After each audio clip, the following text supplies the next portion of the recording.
Hey guys, so we've been talking about how do we add and subtract our polynomials. And so today we're gonna look at how do we actually do that using Desmos. And so the first thing we're gonna do is we're gonna go ahead and graph the polynomial that they give me, and I'm gonna graph it as y equals, so I can see what that looks like on a graph. So you have to be careful when you guys are graphing it, make sure all your parentheses go there.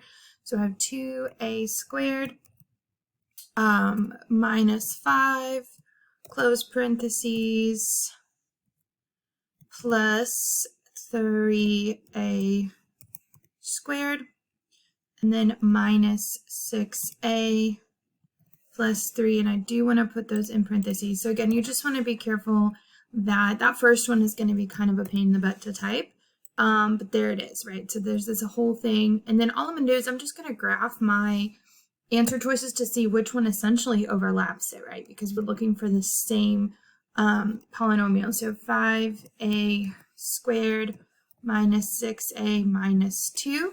Okay, so right off the bat we can tell that that is the same polynomial, and the reason I know that is if I click right here and tell it to not graph anymore, right, it overlays. And so we know a is the correct answer, but I still want to go ahead and just graph the other ones just to double check.